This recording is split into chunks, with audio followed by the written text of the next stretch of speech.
Welcome back to the AES podcast. Glad you're here. Before we get to our long-winding conversation with our special guest today, I want you to head on over to aes-tmj.org. Check out the meetings tab. Under scientific meetings, you'll see the 67th scientific meeting coming up in February 23rd, 24th, 2022, back at the Chicago Downtown Marriott as usual. Looking forward to seeing everybody in person. This year's theme is Creating Smiles is a Serious Business. Dr. Wilkerson is our program chair. He's put together a TMD occlusion and airway collaboration here of all kinds of topics, from Mark Piper talking about the joint to Rouse and McKee talking about multiple aspects of diagnosis, treatment planning, and the case studies. Pediatric considerations from Barry Raphael. On Thursday, we have Steve Carsonson talking about oral appliance therapy. We have digital workflow from Cranham and Cobb. Hear about robotics. There's all kinds of good stuff. And again, we'll have our posters, exhibit hall, all in person. Looking forward to it. Next up, our guest today is a Irish dental school graduate and San Antonio Prost graduate, and now the interim director of the dental implant residency at Harvard. So you get to hear all about that, his journey, and more coming up with Dr. Neil Griseto. Welcome, Dr. Neil Griseto, to the AES podcast. It's a pleasure to have you. A pleasure to be here. Thanks for having me. Yeah, so we first met when you were still in residency. I believe you were presenting a poster at the AES meeting, and we got to chat a little bit. And I wanted to start off first with you giving us a little bit of background. How did you pick dentistry, and where'd you grow up, and all that fun stuff? Yeah, it's a long, winding road, I suppose. I was born in the US and lived here till I was 11. My mother's Irish and my father's American. And so moved to Ireland when I was 11. I did high school and then dental school in Ireland, because in Ireland we go straight into dental school from high school. There's no preliminary college or anything like that. Then how many years is dental school? 5. Okay. And the reason why I chose dentistry, I suppose, family business. My great-grandfather was a dentist. My grandfather is a retired dentist in Chicago. He's 92. My father's a lab technician.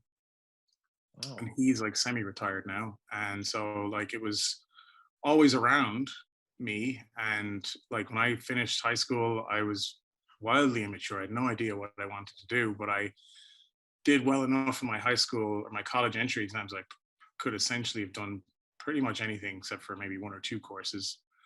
And so I wasn't really particularly interested in medicine or law or any of those other things. So my choices were between aeronautical engineering in my hometown or dentistry in Trinity College in Dublin. And at 18, I was like, I'm not staying home for college. I'm gone. Yeah. So that's how it ended up that way. But then, and that at dental school, I didn't find particularly enjoyable. I mean, I enjoyed my time in university, but I didn't particularly enjoy dentistry as a subject until I left dental school and discovered like a little bit of clinical freedom and self-directed learning. And then I practiced in Dublin for, I think it was 7 or 8 years. And my wife was also practicing dentistry at the time. She graduated 2 years after me from dental school, and we kind of we met. Like my best friend in dental school and her best friend in dental school are married with 3 kids now. So like it's a weird, dentistry is a strange place. It's a small world. We're all kind of packed in together. So these kind of things tend to arise. And then we both got the wanderlust. My wife in particular, she wanted to see Australia, so moved down there for 18 months. She was there for about 2 years, and we both practiced down there in Brisbane on the East Coast. and then moved back to Limerick because my wife decided to change career and go into medicine. Limerick is my hometown, and there was a medical school there. My sister had gone through medical school there like a couple of years before, and then that kind of triggered me in something in me. I'd always kind of secretly wanted to do prosthodontics, but never thought I had the talent or focus or curriculum vitae to get into a program. And I just said, look, at this stage in my career, I think I was 35. And I said, I had a kind of a fork in the road. I said, I can either start my own practice at this point. I'd been an associate the whole time in multiple different practices, which is fairly common in Ireland. You know, it's not entirely rare for somebody to be working in 2 or 3 practices at the same time as an associate. So I've worked in tons of practices. I think if I include Harvard now, it's my 15th, something like that. Yeah, it's a lot. So then I applied a few places. Like, you're limited as a foreign trained dentist in where you could apply.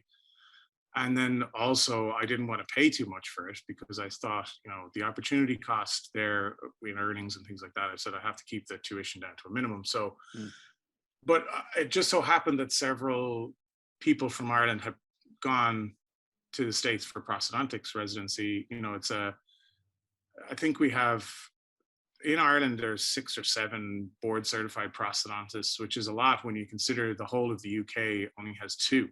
Whoa.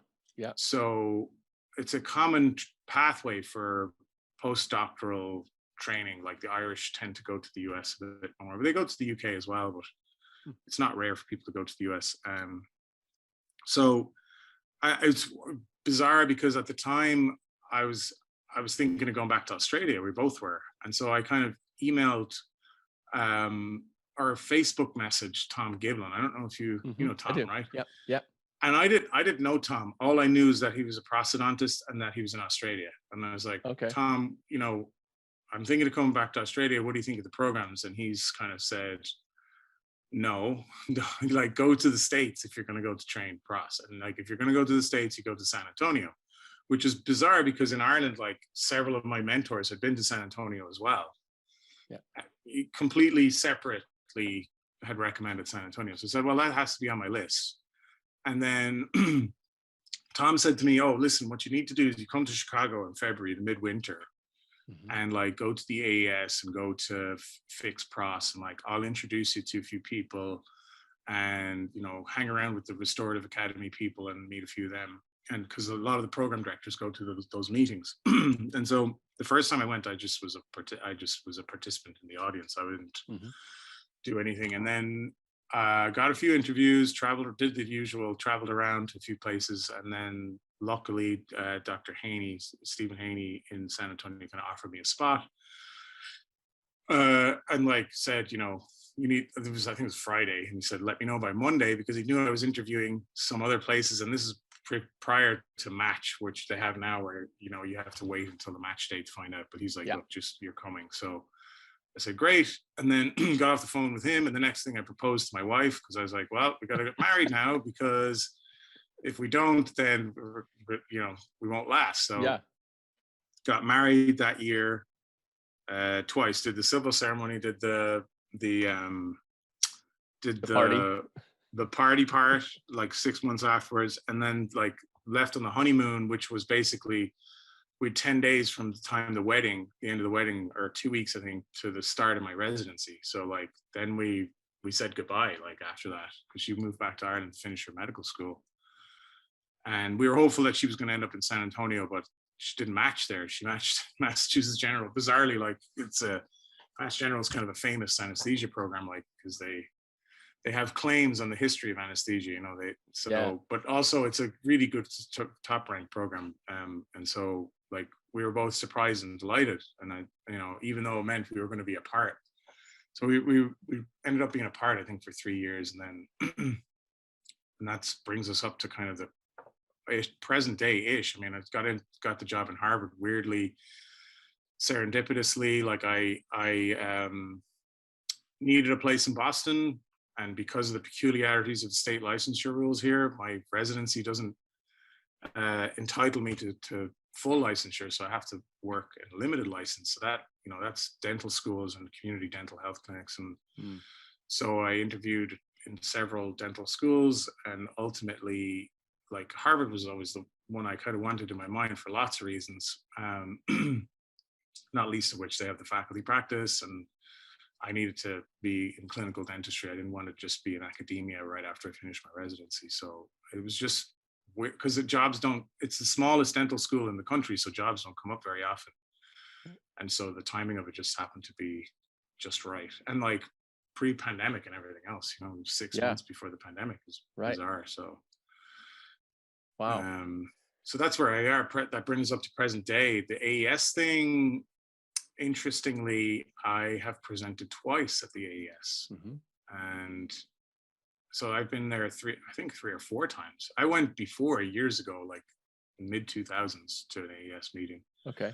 And then didn't come back because I wasn't going to the midwinter on the regular, because it's a bit of a trip from Ireland. But then once I was in the States, I decided I'd start going again. Plus there's a link, with San Antonio, and like several of our residents have been before. Tom Giblin was like, "Oh, you have to go present a poster," like really.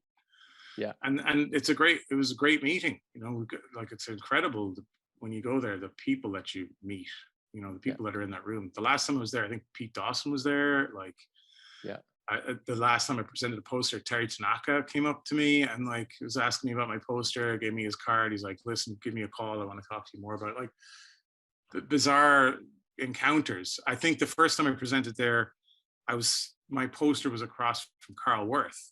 Like, he was presenting a poster. Right. And, weirdly, like you say some of these names, and I think if I talk to some of the Pros residents now, like, they wouldn't know who the hell I'm talking about. Like, but the name, like, they'd heard of Pete Dawson, but they may not have heard of Terry Tanaka. And then I say, those TMJ dissection videos that you've watched in dental school and residency like millions of times? Yeah, that's Terry Tanaka. He did those. Right. Like, everybody has seen those. And then Carl Worth, maybe a little bit more obscure, but like not in any way less important, like involved in the Lundin studies in Florida, like the chewing studies. And like he's still like, he's like a mad scientist. He was saying stuff. Tom Giblin and I were just sitting there looking at his poster, and he explaining to us, and we're both lost. And like, we're like trained in the nathological school. That's our, we're also trained Panky-Man scholar, but nathology is the philosophy of San Antonio. That's what they taught there for a long time. And so we're kind of familiar with instrumentation. But Carl Worth, like, we were looking at what he was talking about. I was like, no idea. Couldn't figure out what he was, just so far ahead of anything that we were even thinking about. So that was interesting. And obviously I haven't been back since because of the pandemic and various other things. Life happens. But and I'm not even sure if if the meetings are going ahead in February or not. I haven't even checked it out yet. Yeah, at this point, that's the plan. Okay. Well, in-person meetings, I'm looking forward. I mean, midwinter is great. Yeah. So like, AES, especially for a prosthodontist, I feel like it's really a pros heavy meeting in Chicago. Yeah, it's very much primarily restorative. I mean, even I've been to the Chicago Dental Society meeting maybe twice, and primarily because of the trade show. Like, the lectures are good, but not something that would drag me away. And then, but everything else is like restorative heavy. It's operative, AES, Restorative Academy, Fixed Pros. Like, and then everybody comes into town. All those people come into town at the same time. So it's like a big reunion for everybody too. Yeah. Which is great. Yeah, it's fun. So we're planning and hoping that it's in person again in February. But okay. See where things go. So I'm gonna back up for a second. I got questions about, that's a amazing history. Like, what you and your wife have done, like just traveling to other places to practice, like that takes a lot of courage and that risky, but it's awesome. So, excuse me, is it easier to go from Ireland to Australia to practice? Yes. Okay. Yes. It's far easier. we have reciprocal agreement. Well, it isn't even a Okay. reciprocal agreement. Bizarrely, it's like the Australian government has decided to recognize training from the UK and Ireland institutions as equivalent to the Australian dental school institutions. And that's because of the historic, I think there's some history there with the Commonwealth. Like Ireland isn't part of the Commonwealth of Nations, but Australia is. And so, and interestingly, Canada is too, but they don't have recognition. Their educational alignment is more with the US. So like if you've gone to a US dental school, you have a reciprocal licensure possibility with Canada. Whereas, and also when I say there is no reciprocal agreement between Australia and, I mean, the reason for that is because as an Australian dentist, you can't come to Ireland practice. You have to sit exams. It's bizarre. It's silly to me. It's Yeah. stupid. The education of the curricula are pretty much the same. They're essentially the same, but like it's because of this type of issue arises for several reasons. One is like a lack of trust. So it's basically, you know, I think back in the day it would have been like, oh, I know this person who was in Melbourne Hospital and you trained there, so you're good. I understand what you're about. Yeah. Now they can't do that anymore. Not only that, like with the European Union and these other regulations, the Bologna Agreement, which is an educational alignment agreement in Europe, like there are certain minimum requirements for dental education. I think 5-year programs, certain things that have to be in the curriculum in order for licensure to travel across Europe. So we've open agreements. I could have practiced anywhere in Europe without any issue. France, Germany, even with a language barrier, it doesn't matter. You can practice anywhere you want. And so they've kind of had to introduce these licensure exams, and that kept out a broad swathe of dentists from anywhere outside of the EU. So like if you were a US trained dentist and you want to practice in Ireland, same thing. And I think it's it's kind of stupid. It really is. Like it's a bit of a throwback. I understand that, you know, the premise of it is about patient safety, which I totally understand, but it's utter nonsense. It's not about patient safety. It's economic protectionism is what it's about. Yeah. And essentially that is that I totally understand that. Like if I were a US trained dentist and I paid the type of money that costs to train in the US, I wouldn't like somebody like me coming along whose dental education was free. Right. And trying to compete in the same market. That's not fair in any way. So I think that's poised to continue. I mean, that's happened in the EU, like in the countries, the wealthier Western European countries have experienced a significant influx of Eastern European dentists who are subject to the same European agreements about movement of workers and stuff like that. So, and that has brought on its own issues and things like that, regulatory issues and things. But for the most part, it's not been terrible.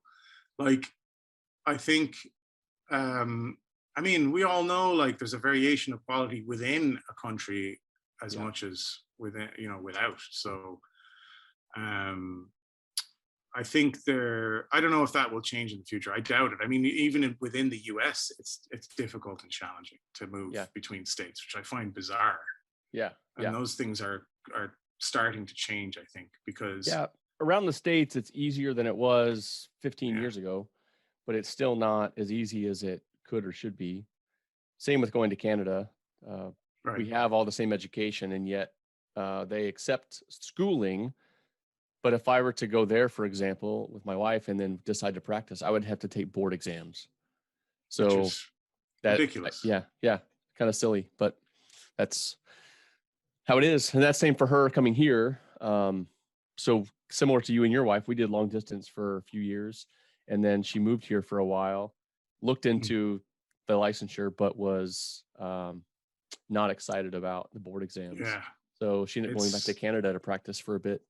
So anyway, that's all kind of crazy. So a little bit different topic. You talked about San Antonio and that it's kind of like a pipeline for the Irish to come through. So Paul McLornan, friend or foe? Oh, absolute friend. What a gentleman. I mean, anybody who you can't be anything but a friend to Paul McLornan. Everybody loves Paul. So I didn't know if there's animosity between different Irish clans that make No, San no. Antonio and No. I mean, yeah, like Paul comes from a different part of the country to me. He's from Northern Ireland, but yeah. we're there's no absolutely zero animosity No? there. I love Okay. Paul That's to too bad. bits. I haven't spoken to him in a while, unfortunately. Yeah, right. You're hoping for some I was. dirt. No, Yeah.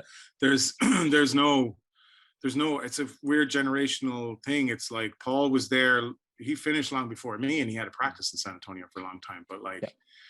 when I got there, then you know we'd hang out a bit, like Yeah. and chat and go for dinner. He'd take me out. He treated me really, really well while I was there. Good. So Paul's fantastic. He's with Clear Choice now. He sold his practice. Yeah. So Yeah. and there are others that were there. There's a couple that are back in Ireland now, and there's a few. There's actually one Irish guy in the program at the moment. So like I think he'll Wow. be the eighth Irish person to go through the That's wild. program. Yeah. So do you have dual citizenship? I do, yeah. I obviously being born here and then growing up there, yeah. And the Irish passport is easier to get. You can have an Okay. Irish granny, and you can get one, or even, I'm not sure how far back it goes. Maybe great grandparents, but it's easier to get. This Nice. one, the US, you kind of is a little bit more challenging, but it's nice to have both traveling Yeah. back and forth. Yeah. That's cool. So on to dentistry. So, or I guess I should say prosthodontics. So once you got into Right. your pros program, I assume you had to pick something to study or to do a research project on. And you can correct me if I'm wrong, because I've never been to a pros. Right. I'm not a prosthodontist, so I don't know what the programs require to get your degree and Mhm. such. So, but you've done a number of research projects. As you said, you've presented a poster at the AES a couple times, and now you have this publication. So what kind of started you on that research path, and how did you pick what topic? Well, the things that I presented at the AES were entirely like things that I was interested in, and that's in it's bizarre because they're a little bit obscure and not interesting to everybody. So my one of my areas that I'm very, very interested in is like mandibular kinesiology, like the movement of the mandible, or just the stomatognathing system, how that all functions. And that was triggered by being in San Antonio and with my mentor Stephen Haney teaching us, tracing, pantographs, instrumentation, just sitting in dark rooms looking at old slides and lectures and like getting out the instruments and playing with them and tracing, getting the kadiaks out, and just endless discussions about how these things work. Do they work? And are they valuable to have? And like, the first poster I presented was on a thing that maybe a throwaway line in Dawson's text where he talks about the potential errors of pantographic tracing. And he says, related to this concept of immediate mandibular lateral translation, or like when you talk about it on an instrument, it's side shift, I suppose. And he says it's an artifact of pantographic tracing, that it doesn't actually exist. And so this is somewhere where the nathologists and Pete Dawson would have like bifurcated significantly. Yeah. And so we decided that we wanted to figure out, does it exist or does it not exist? And like one of the other things that kind of triggered us was on a pantographic tracing, you've got two long lines and a little tiny tail. And the tiny little tail is, we're trying to figure out like why. We knew it represented like the movement on the same side. So like what, that little tiny tracing is representing the movement of the condyle on the same side as the flag. And I don't know if everybody knows what a pantograph is, but I presume people listening to an AES podcast would kind of know what a pantograph is. It's a giant contraption that's designed to record three-dimensional movement of the mandible, but it weird, strangely breaks it down into two dimensions, and that's the reason for that is the way the human brain works. It enables us to interpret, or let us believe that we can interpret the movement of the mandible. So, and this is actually where the error arises, where I kind of differ with Dawson on this. He says, that because the the flag on the pantograph doesn't remain perpendicular to the tracing stylus, that it creates this error. And he's not wrong. He's actually correct. That does happen. But where he's wrong is where he made the interpretation of that, saying that the immediate side shift doesn't happen because we're looking at this little bend in the tracing and we're saying, oh, the jaw is going that way, when in fact it's just the movement of the stylus relative to the plate. That is correct. But where he makes his error is, and everybody makes this error, it seems like, I feel like, because I looked at Gaucher's tracings and he says, oh, this is a mandibular side shift. The problem is that is a two-dimensional representation of a three-dimensional movement. So in other words, that little thing, that little movement or tracing in the flag represents the movement in 3 dimensions, right? So it's not just what's happening on that side. That's what we thought. It's like, oh, this represents exactly what's happening on this side. It's not. It's actually what's happening on the other side, where the mandible moving. And those 3 things combined together. The way we figured this out was we built a pantograph that had extra flags on it. Myself and 2 residents from the Air Force. So like we took one of Dr. Haney's Danar D5A, his pantographs, and we got little bar and we extended it out so that the tracing paths would be magnified. And what we did then is we played with the articulator settings. We started at 0 for the condylar and 0 on the incisal pin, and we ran through tracings, and then we turned things up, and we added side shift on the articulator. And honestly, you could see what happens to the tracings as you're changing things. Like these little curves get bigger, even when you just change condylar settings. Yeah. So like if that happens, you're saying we've put 0 side shift on the articulator, but the curve is getting bigger. Well, what's happening? Well, it's because it's 3 dimensions of movement on a 2-dimensional page. So that was the first thing that we wanted to see. We started off wanting to see what that little tail does. And that's why we built the magnified flags. And in the end, we kind of realized, well, this is actually way more important because it kind of settles a bit of an argument. The other conclusion we reached from that one was that you can't really interpret what's happening to the mandible by looking at a tracing. You can't. You have to put it on the articulator and program the articulator. Because the articulator, and this is like where Stewart came along, he called it the mathological computer. Because it computes what the mandible is doing. You can't look at the pantograph and say, oh, the mandible's doing this. All you're able to do is look at one flag at one time. You can't look at both flags because your eyes can only focus and your brain can only focus on one thing. But the articulator can combine both of those tracings into a movement or representation of the movement. And that's interesting to me because now we're moving into the digital world, and that's exactly what computers do. They take data and make it into they combine it in a way that allows the human brain to understand it. Like we're both looking at computer monitors now. They're representations of 1s and 0s. If we looked at the 1s and 0s, we wouldn't know what's going on. The computer takes the data and turns it into an understandable or interpretable means of communication, I suppose. So all I see is green letters and numbers scrolling across. Right. The matrix. Exactly. Yeah. We're just seeing all this stuff. Yeah. So, man, that takes me back. Matrix. Yeah. It's 24 years old now. Yeah. 23 years old, 99. Because that was my last year of high school when that came out. So that was, So that's where it started.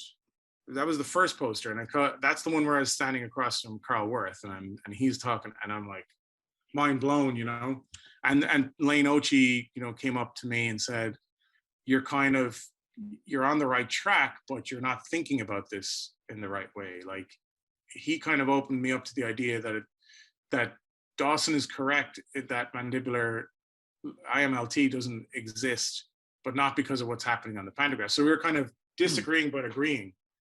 Like I'm saying we don't know, I'm agnostic about it because the evidence that we have isn't good enough to say which or whether. And he's saying, no, it doesn't exist, but not because of what you're talking about. It's weird. All these conversations kind of branch off. Yeah. So that's where, that's my interest, but it's, the funny thing is it's not that interesting to the dental world at the moment. Right. We've kind of gone away from that. So and I'll come back to that in a minute, I guess. The second poster that I presented at the AES was a kind of a strange project. Again, just sitting in the lab one night talking to a former resident, Ahmed Afifi, who's in Detroit at the moment. And we were kind of thinking about like, what if you could, we're talking about the limitations of a semi-adjustable articulator and saying, oh, well, it doesn't really replicate the movement very well, but it has its place because it's convenient and easy to work with. And we were saying, what if you could take a tracing or like a digital scan of mandibular movement and then use that to program an articulator somehow? And this is like before we knew about things like ModJaw and other things like that. KDX, we're saying, oh, it kind of does it, but not really. KDX kind of is another, it's like a digital pantograph. It takes a measurement of the mandibular movement, and then it spits out numbers that you can use to program your articulator. Okay. And it has some limitations, like the thing that annoys me about the KDX is it generates a ton of data, but doesn't give you much because a lot of it's dumbed down. The computer has it, but it wants to dumb it down to give it to you to program the articulator. It's kind of annoying. And so we were like, well, what if we could do one and then use that to make a custom faucet insert for an articulator? Mm-hmm. And like, what if we could take the movement and replicate it exactly and then print or mill these little inserts that just sit into the articulator? That way, then you could take any articulator and make it a fully adjustable articulator. Mm-hmm. And like, that's kind of interesting. And so tried to figure out how to do that. And then ended up meeting a guy in San Antonio called Steve Schmidt, who's kind of very well known in certain circles, particularly nathological, particularly the Air Force. He's a former PROS program director, but like weirdly like a digital pioneer, was doing digital dentistry before anybody even knew what that meant. So like in the early 90s with a guy called Engelmeyer, who's also still involved in education, publishing a lot on instrumentation, articulators, things like that with Rodney Phoenix, the history of articulators. And, actually, no, that's not Engelmeyer. Anyway, regardless, they were there at the Air Force in the early 90s. And like, there's articles in the newspaper about them getting a 3D printer. It's the first time that a 3D printer had been used in medical world. And This they was used the it 90s? in the 90s, 91. Whoa. Yeah, I think it's Okay. 91, 92. Wow. Yeah, so a long time ago. Yeah. And it's from 3D Systems, who pioneered the technology, right? And I think Colonel Phoenix was telling me that it cost like $1 million to Lackland. And the first time they used it was they 3D printed a scan, I think it was a CT scan, a rendering of a CT scan of Siamese twins.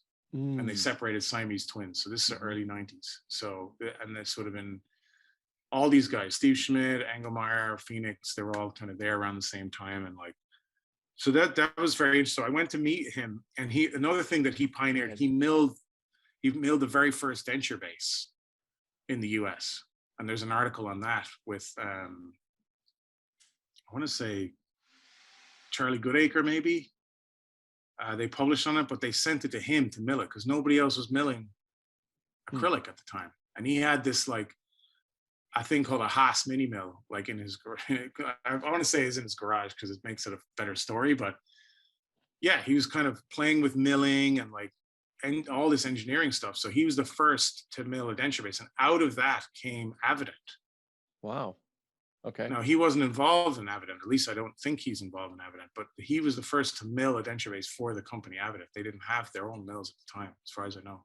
And he still has it. It's like milled out of like, maybe polyacetate or some other, it's not acrylic, but it's clear plastic. And he still has it there.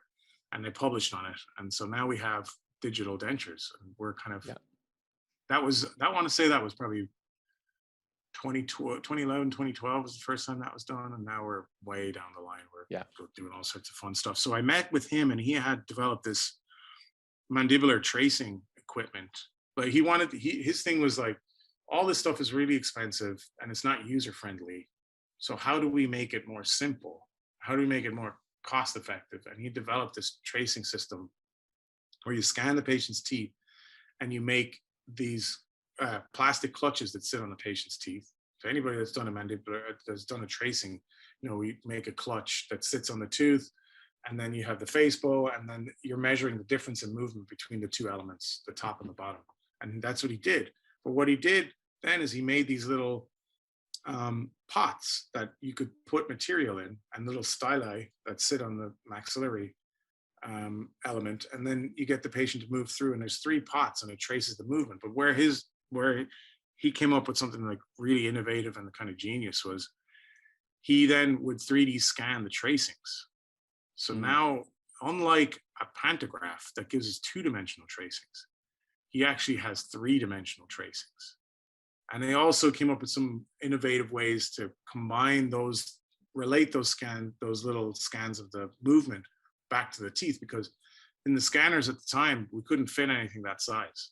So he actually got like a touch probe scanner, an old school touch probe scanner, and like would measure all the little nooks and crannies of these scans. And so then the next part of the genius of this was one of the problems with mandibular tracing is timing, right? So if you take 2 lines on 2 separate recordings, one from the left and one from the right, you don't actually, the line doesn't tell you about anything about timing. In other words, at what point in time was this stylus on this line, and at what point in time was this stylus on this line? When were they simultaneous on the line? Because they may not be the same. And the reason why that's problematic is if you don't get the timing right, you don't get the rotation of the mandible right.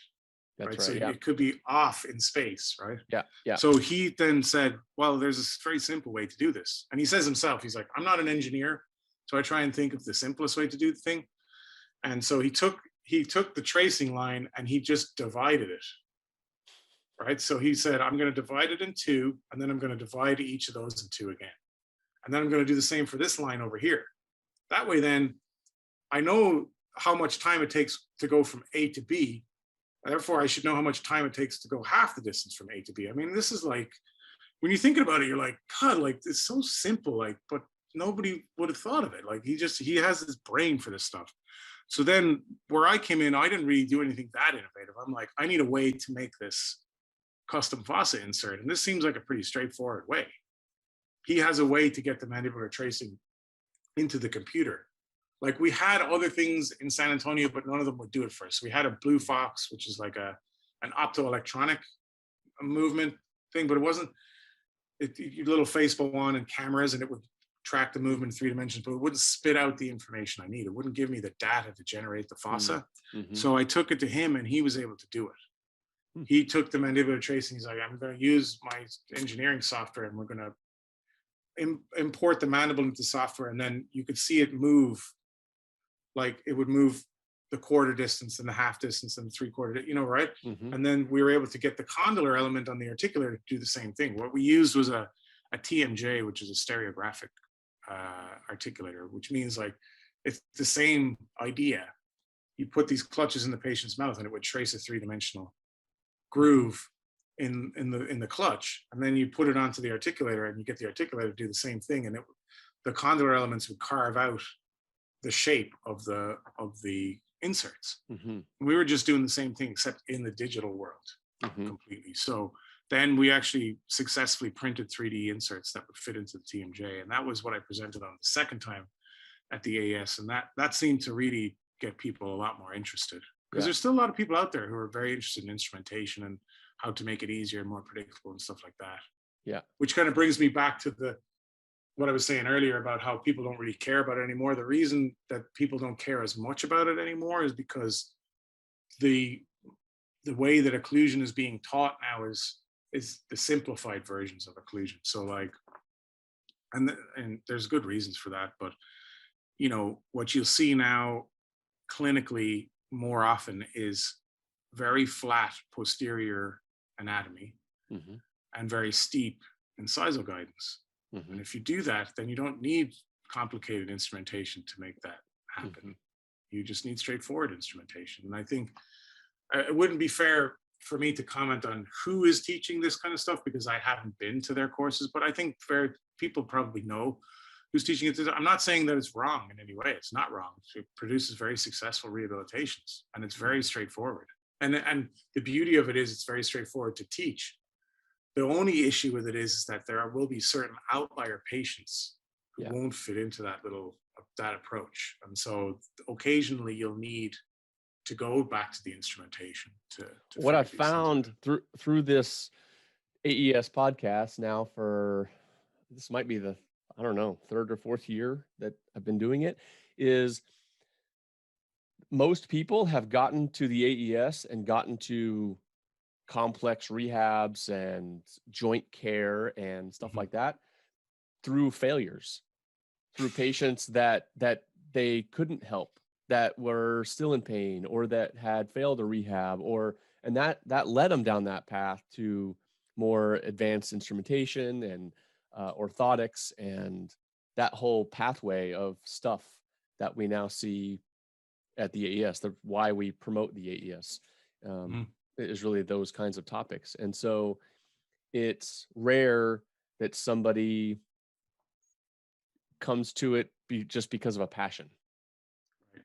So it's kind of it's interesting, and I think it's a really a tangent here, but one of the beauties of dentistry, it's a beauty and a curse of dentistry, is that we can do beautiful, perfect dentistry, and the patient can still be in pain, and we can do what we would call horrible dentistry, and they're not in pain, and so that dichotomy can make it really frustrating.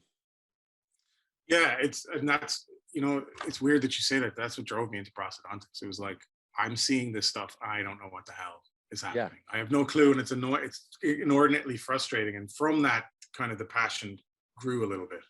yeah, And so, yeah, that's great. It's kind of bittersweet, right? The failure drives you into learning these things, and you're like, oh, yeah. like, and it never ends, like No, I'm not in any way purporting or painting myself as some kind of expert in this yeah, stuff. I'm like a total novice. I mean, when you see somebody like Pete Dawson walk into the room who's like hundreds, probably thousands of rehabs, and like no, like just knows everything. And the other mentor of mine, Bill McCarris. So Pete Dawson, I never really had personal interaction with. I just read his book cover to cover, like multiple times, and dissected it with my friends and stuff, and like, what's happening here, how do we apply this, and like, I think he he kind of developed like a very complete system, a hmm, very thorough system that kind of you could adapt to various different cases, and that's fantastic, and like changed the world yeah, of dentistry, changed restorative. McCarris also kind of in the same way. The one thing that I would say, if people listening to this get something, the one gem that I learned, the big gem, was this concept of resolution before reconstruction. hmm, So, and that this is like, and that's a Macaris thing, and it's unfortunate that it's never really been published. It's been published, but basically Macaris kind of discovered this concept, and he t- teaches about it. And I was lucky enough to learn from him in person more than once, because he would come to San Antonio when he was able to travel. And basically, he kind of he was using the nathological workflow, which is very detail oriented, a lot of precision involved. They used to like grind the faucet inserts by hand. hmm, Can you just imagine how time consuming that would be? Like moving the articulator a little bit, grinding it out just to try and copy the tracing paths on your pad. It's insanity. Like, it sounds to me like insanity, but they did it. And like tons of precision and like error correction and stuff like this. And then Makara said he was getting frustrated, just like we're talking about. He's like, I'm getting frustrated because patients are coming back and the restorations are worn or broken and they're in pain. I can't figure it out. So then he said, it's got to be something to do with the joint, because like we have total control over the occlusion. hmm, With total control, like we can change the tooth, every single tooth surface. We can move teeth around, like with total control, and we have precision with contacts and everything else like that.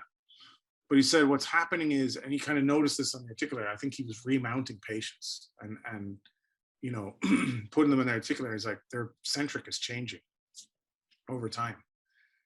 And he's like, well, he kind of, again, in some kind of divine inspiration or something, he's like, what about if I get the joint under control first before I rehab them?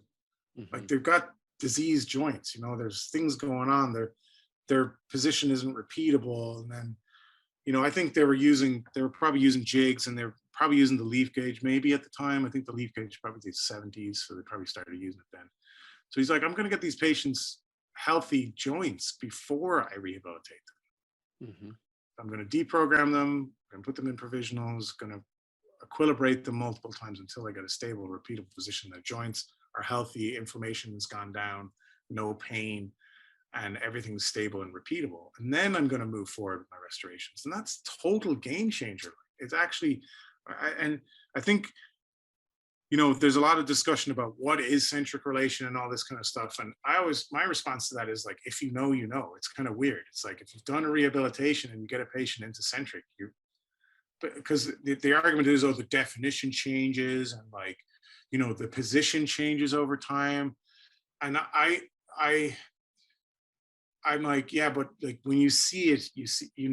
You can put check bites on an articulator, and they'll cross check from 3 different appointments in time, or you can put them on an articulator at different vertical dimensions, and they'll stay on the hinge. You can do that. That is possible to do. People don't believe that is possible, but I've seen it. I've done it. So you're saying CR is like porn? Basically, yeah. So it's like, yeah, it happened. If you know exactly porn, when I see it, I know what it is. That's right. That was a Supreme Court decision or something. yeah. So going back a little bit, so yeah, treating the joint first, I think, has become, for anybody that's gone to the AES in the last 10 years, you would have heard that now probably at least once every year, that's what you should be doing. But one thing that is, I think, more difficult to figure out, I've seen a couple lectures about this at the AES, is what is the cause of that? So going back a step, like what caused it in the first place? So we can do things to settle it down, but why did it get that way to start with? It wasn't because they had a tooth high. Well, that's a whole nother rabbit hole we can go down. But if we're trying to sort out why the joint is hot, then what was the cause? And then number 2, how do we know if it is still hot? So here I'm referencing like some of those, I think they were like functional MRIs that they show the different active versus passive status of a bone or a joint. So how do you address that piece? Yeah, it's a tough one. And actually, funnily enough, like TMJ is not, it might sound like I do a lot of it. I actually don't. Weirdly, it's in my diagnostic workflow. I will see patients with various degrees of symptomology or symptomatology. They can be from almost nothing to like you say, on fire, hot, like in pain. And it's either the joint itself or it's the muscles. Most of the time, thankfully, it's the muscles. If it's the joint, I'm not actually going to treat them myself. I'm going to send them off. If it's the muscles, I think most people who are involved in treating this kind of stuff, it's generally fairly straightforward to get the muscles to switch off. And once you get them to switch off, that pain tends to dissipate quite well, and then you're in a more predictable position. And that's, CR is maybe, when you see it, you kind of know then that the muscles are, it's weirdly like diagnostic of being clear. Now, if you have a patient who, I guess the way I learned it from Makaris was, you put them on a leaf gauge, they're going to be uncomfortable. Everybody will be uncomfortable on a leaf gauge for first little while. And you can Lucia jig, any type of deprogrammer that you want, that people are going to be uncomfortable when you put them on it first. And that's like the lateral pterygoid is fighting against you. But that goes away, usually for most people within 15, 20 minutes. And like what Makaris said to us was, if it doesn't go away, and he would do things like he'd put hot compresses on, he'd been massaging, and some patients, the tears would be streaming down their face. Oh my gosh. And then the next thing is the relief comes on and they're good. Like the muscle just switches off, and they're like, "Oh, that's much better." And of course, their teeth don't meet together anymore, but that's a different story. But he said, if you put them on and it's just not going away, then it's probably not the muscles. It's more likely the joint. And then he would move on into the TMJ side of things, where I guess they would do things like auscultation. And now it's just MRI. I guess you do a lot of that. And his strategy for treating the TMJ would be to try and get I guess we used to do things like trying to recapture the disc. He doesn't teach that anymore. It's all about formation of a pseudodisc, retrodiscal tissue. Get the scar tissue to form, get the patient out of pain. And there's some patients for whom that just isn't going to happen. Like I know for myself, I've had trauma to my TMJ multiple times because I played rugby. And like sometimes you get a hit in the face, and the next thing is your joint swells, and then your teeth don't meet together. And that's happened to me multiple times. And I think I was at the AES one year, and somebody presented the hypothesis that almost all disc-related or degenerative joint changes can be traced back to trauma. I can't remember, was it Jim McKee maybe that was talking about that? Possibly. That sounds like his mantra. Yeah, like everything can be traced back to a trauma of some form or another. Even to birth. Right. Traumatic and birth. So and so again, I'm sitting in the AS listening to this going, well, of course, like this now makes sense to me. Like it doesn't just happen. Like it happens, and then for years it's dormant, and then all of a sudden something else happens to trigger it. So like for me, what triggered my TMJ again was having ortho as an adult. I was pain-free for a long time. Then I had ortho, and then the next thing is my joint. And I don't know what's going on in there at the moment, but it's not comfortable. So I probably need to, I wouldn't prescribe an equilibration, but I need to probably see somebody, maybe get a bite guard or something like that to get things a little bit more calm, or check to see if my joint is degenerating, because that's the other part of it. Like that was one of the benefits being in San Antonio, is one of the few places where they actually do joint replacement. So like we would work with patients. I guess the story I can tell about because the question you asked was, what do I do in the case of a hot joint? And I said, I don't treat it. Right. But that's not a good enough answer, right? So the answer is, I have a patient. She's actually my board patient for my pros boards. She came in, she presented to me with TMJ pain in the pros clinic, which is unusual, because oftentimes Dr. Haney would screen those patients out and refer them to Dr. Wright, who is our TMJ expert. Is kind of very well known in that world, published a lot of publications, and smart guy, wrote some texts and stuff, treats patients like that all the time. This patient ended up in my chair somehow. Lovely lady. She had fallen and hit her chin on a coffee table or something like that. And she had been in real pain. And I looked in her mouth, and I see all the stuff, like massive tori. She had worn through the porcelain down to metal on an FPD in the posterior left. She had anterior wear that didn't match. I couldn't get it to match up on the articulator. I didn't know how she actually managed to wear the teeth, because I couldn't line up the wear facets in any particular way. Maybe it's because I wasn't programming the articulator correctly. That's probably the most likely explanation. But ultimately, I said to her, look, you are a candidate for rehabilitation because you have wear through to dentin on many of your teeth. And like, this is going to progress for you. And plus, like, if you want this bridge, the bridge was actually loose. She would just stick it in with it would just sit there, and then she'd take it out. Like I was able to take it out and look at the abutments. And like I said to her, look, if you want me to fix this bridge, we got to fix everything. Can't just fix this one thing, because I'm just not able to. Short clinical crowns, no restorative space, impossible. So I sent her to the oral surgery department because they do joint replacements, and she had been in pain for some time. And so what they said was, okay, she might be a candidate for joint replacement. She'd had splint therapy and all this other stuff. And they said, what we're going to do, prior to seeing me, what we're going to do is we're going to wait 6 to 9 months and see what happens. And in 6 to 9 months, her joint pain had resolved. I didn't do a single thing to her. I didn't give her a new splint. I didn't equilibrate her, nothing.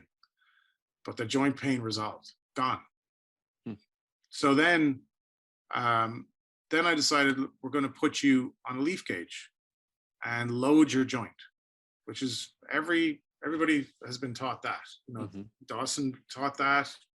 McCarris teaches it. We're gonna load the joint and see what happens. Put her on the leaf gauge, nothing. Deprogrammed her, no problem.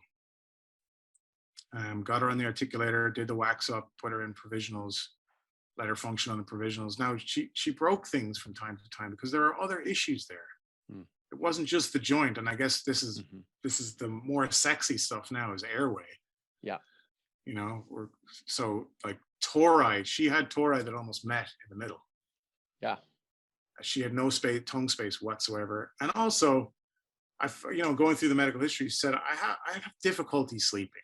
You know, I can't sleep lying down in the bed because of my back. You know, she had back pain, and she had a bunch of other pain issues. She'd been in and out of the surgeon bunch of times, and which is another thing that you have to look out for, I guess, with TMJ is like other pain syndromes. Hmm. You know, it's a real red flag for TMJs, like other things like fibromyalgia, you know, other musculoskeletal pain syndromes. You got to keep your eye out for that. So she was like, all over that. I didn't want to treat her. It's like she had everything. Then I talked to her a little bit about it, and she's like, "Yeah, I don't sleep very well." But then the next thing is I'm in the chair deprogramming her, and she falls asleep in the chair, supine, which she says she can't do.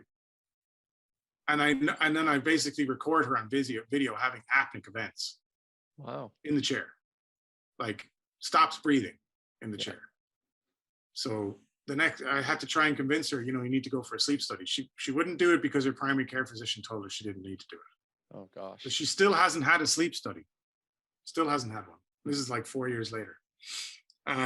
Even though I showed her what was happening. Yeah. And why she was, that's again related to grinding her teeth. I mean, this comes from like Gilles Levine in Montreal, where he says that the nocturnal bruxism is likely to be a sleep movement disorder, and the movement patterns are generated in childhood related to airway. You know, the theory is you're posturing your mandible to try and keep your airway patent, and that eventually leads to this programming that causes nocturnal bruxism. So she destroyed her teeth due to that. And I rehabilitated her and gave her a bite guard and said, "Here, you're going to have to wear this bite guard forever because, you don't want to go and get a sleep study and have a mandibular advancement appliance instead, Right. which would actually help you. You'd get sleep." Yeah. She said, "I haven't had more than 3 hours a night since I was 19. Oof. Can you Gosh. imagine that? Can you imagine trying to live your life like that? No. I mean, I have a new baby at the moment. I think I'm probably getting 5 or 6 hours a lot of nights, maybe a little bit more than that some nights if I'm lucky. And like residency, there were times when I was getting an hour or two. You'd stay up and process dentures and stuff like that. It's impossible to function as a human Yeah. with that little sleep. It's just not. And she would come in, and she, a lovely lady, we got on great, but she was cranky a lot. Yeah. She was like She is. real, like ornery is the way I describe her. Yeah. She Things needs a didn't nap. go away she wanted to. She let you know about it. Yeah. She needs a nap. She needs a nap. So that's a long answer to the question, basically saying I don't treat the TMJ stuff, but I didn't treat it. It just went away. That doesn't happen for every patient. So I would say my best advice is, for what I do, if I have a patient who comes into me, which is rare, and their chief concern is I have jaw pain, I put them on the leaf gauge. And if they respond to that, like their pain goes away, then I know it's the muscle. If the pain doesn't go away, then I know it's the joint. Simple. I mean, it's really rudimentary because I don't treat the joint stuff. Like that's not, I don't feel comfortable with that being in my wheelhouse. I will send that to somebody else to treat. And I don't necessarily think that a rehabilitation is the treatment of choice for that patient. Like the evidence, I mean, I could be triggering some angry responses, or maybe somebody will write me an email saying, "Oh, well, you can fix the joint by treating the teeth." I believe that you can, but in the majority of patients, it's not the first line treatment. It should never be. Like type 2, what we call type 2 changes, which is permanent changes to the dentition, should never be the first line of treatment for TMJ. The evidence is like fairly clear and unequivocal on that. Yeah. Having said that, there are certain conditions that you can treat. The joint pathology may arise as a result of changes to the occlusion. that doesn't necessarily mean that you can change the occlusion in a way that would result in a cure for the joint problem. Yeah. It's a progressive thing, you know. So like once it started, you started down that road, I don't know if you can necessarily get the patient back down to a position of health by changing the teeth. Maybe you can, but I'm So just not sure that those changes should be permanent. something I learned, I think originally from Barry Glassman, Hmm. probably 12 or 15 years ago, was the concept of when and occlusion versus occluding. And Hmm. so those have become really important when trying to sort out treating somebody's teeth in while also them having some sort of TMD issue, whether that's joint or muscle or whatever. And so I'm going to push back a little on what you said when you're restoring teeth to try to help the joint, or did the abuse of the teeth cause the joint problem? That to me is a win, a issue. Like if they were just to stop doing that with their teeth, wouldn't the joint resolve? So it's not the teeth themselves, it's what they're doing with them. Right, So right, it's right. it's No, more of a muscle disorder than yes, a tooth disorder. And so we're treating the teeth to try to settle the muscles down to take stress off the joint. yeah, yeah, and I guess this is where the territory gets a little bit murky because Yeah, there is a belief that, like, you know, even when you talk about centric, that it's an orthopedically desirable position right. to be in. In other words, it's the most efficient way to load the joint is when it's in centric relation because the condyle is positioned in the most superior anterior position in the in the fossa. And when you're loading in that position, you know the joint is stabilized on all sides, and so you're not getting any off-axis loading or any undesirable forces inside the joint. Yeah, sure. We don't have. I don't know of any good evidence for that. Like Right. the problem is we can't look at the joint when things are. You know, the only time we can look at the joint is when somebody is on the dissecting table. Yeah. So I think I do tend. I know this to be true is that the human body, in terms of movement patterns, will learn movement patterns that avoid pain, Mm-hmm. right? And Mm-hmm. so this now we're going to come into the chicken and the egg, right? Yeah. So those movement patterns can result in pain or they can result from pain. So what we're talking about is the ones that result in pain. So in other Mm-hmm. words, a patient is learning a movement pattern that avoids a certain position in their mouth because it's uncomfortable. Maybe it's a slide or an interference, and that shifts them into another position, and then that causes the muscles to fire. I do think that is actually that is absolutely what happens. That's why we get muscle pain, is because we're trying to stabilize the mandible in a position in space using musculature that has to fire, that's not designed to fire 24/7 to hold the mandible in position. It's just not. Skeletal Yeah. muscle is not designed to fire like that. And so of course you're going to get pain. So you need to find a position. This is where the relationship comes in, this stomatognathic system. It's like not just joints, not just teeth, it's teeth and joints, right? And muscles and the whole lot. And then the other thing that dentists don't really talk about a lot is what goes on up higher in the system, because Yes. we don't have a lot of control over it, but that doesn't mean that we shouldn't understand it. Yeah. And I that's was a going to come to huge that gap. later, but we'll get Yeah, there. that's a huge gap in my knowledge, like, and I think in the profession as a whole. But anyway, the I think you're right to push back, because I think the pendulum has maybe swung a little bit far in the one direction, where it's like, oh, it's never the teeth. Like, you know, you can't change the teeth and get it. But then, and people will say, well, why is it then that if we put a piece of plastic between the teeth, that things seem to get better, right? Mm-hmm. Surely, if we just permanently attach the plastic to the teeth, this would result in good gains for good benefits for the patient. Yeah. yes and no. I mean, there seems to be, I mean, I remember listening to Dr. Wright. He's like, he did a study on what was the best vertical dimension to make an occlusal orthotic device at. That was one of his studies. Hmm. Which is the one that produces the best results? 8 millimeters. 8 millimeters. That's massive. That's like, that's your mouth is like, it's beyond. So is that 8 the hinging millimeters? 8 millimeters at the incisor. Yeah. Okay. Okay. That's beyond. So that's that's like beyond hinging. that's like 2.5 at the Yeah, it's second not- molars, it's- right? It's yeah. It's not. Yeah. Like So that? it's yeah. So no. Well. So it depends on the. Well, it depends on lots of things. How big Yeah. the patient is, how far away the incisors are from the joint. But Yeah, yeah, yeah. you're looking at like, you know, some people will say 3-to-1, some people say 2-to-1, but yeah, 2.5, you know, 3, something like that. That's Yeah. it's not insignificant. It's like it's a lot. Anyway, who in their right mind would change vertical dimension on an intact dentition by 8 millimeters? Yeah. Because some patients come in, their dentition, their vertical dimension, they haven't lost vertical. Yeah. Or Well, that they was my haven't- question is Yeah. is that 8 millimeters, like there's so many what ifs with that comment. So here's his hypothesis is that it's the transient nature of the orthotic device. It's that the fact that it's not in there all the time that provides relief. Okay. It's like this. It's a break in the muscle patterns. You know, we know about. Yeah. I think it's probably Glassman who talks about it. The neuroproprioceptive feedback.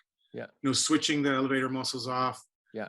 Well, it's long before him. I think, you know, it comes from studies in the 70s, but we know that we know very well how to switch the muscles off.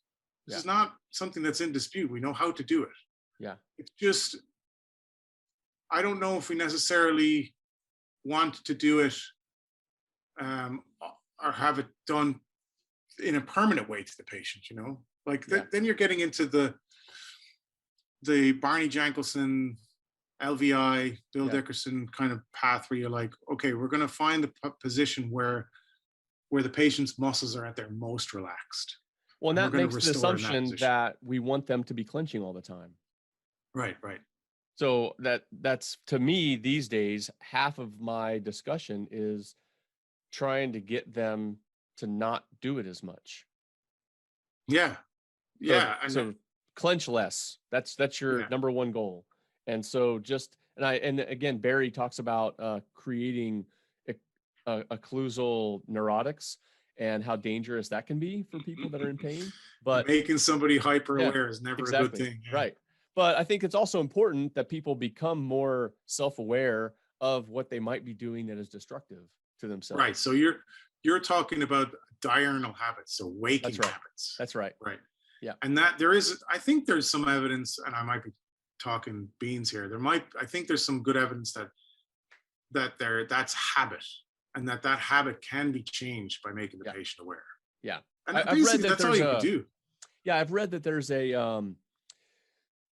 a positive feedback in a negative way. So people that clench more during the day will have higher intensity clenching at night, which reinforces the daytime pattern. And you get this cycle. So if you can break that cycle at some point, whether that's a nighttime orthotic or daytime awareness or 24-hour orthotic for a month, however you want to do it, breaking that cycle somehow can be really valuable.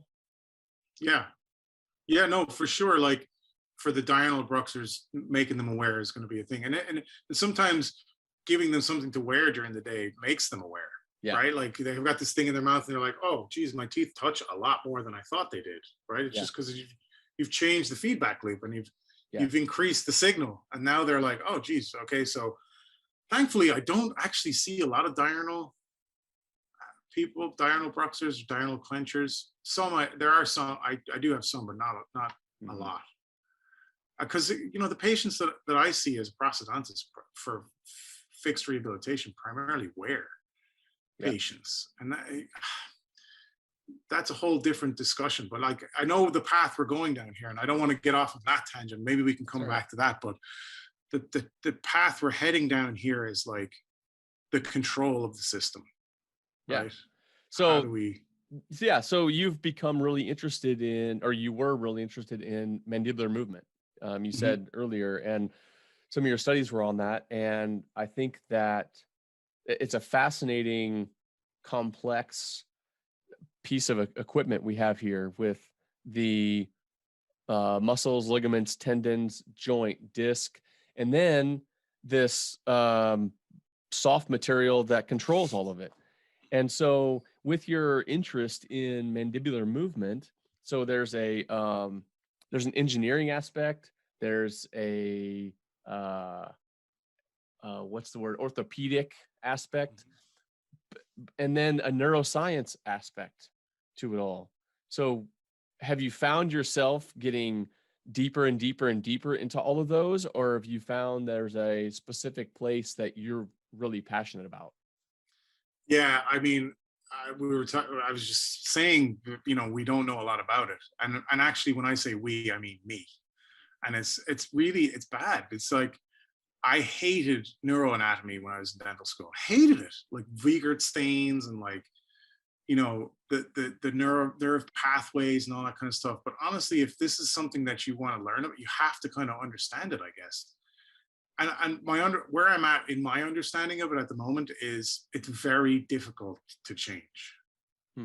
Very difficult. I don't think it's impossible, but like when we talk about the types of wear patients that I deal with, mostly it's nocturnal bruxism, Mhm. not diurnal. I do have some diurnal patients, but in some ways they're kind of less difficult, I think, than the nocturnal patients. The nocturnal bruxism, and this is just from my reading of the literature, is if it is a sleep movement disorder, we're not going to be treating it. It's a much higher order of function. It's outside of our realm. And putting a piece of plastic between the patient's teeth may reduce the intensity and duration of contacts during the night or muscle activity. And Yeah. there's some evidence for that from EMG studies, sleep studies and things. But then it never really goes away, Mhm. unfortunately. Yeah, we're not treating the source. Is that kind of what you're saying? Yeah, like a splint is palliative, Right. right? We're not treating the cause of the Right. problem Right. because we can't treat the cause of the problem. Right. We can reduce these symptoms. There's and even improving airway and things like that will Yeah. reduce duration and intensity of these types of events, but it never seems to really be eliminated. At least I'm not aware, and I'm open Yeah.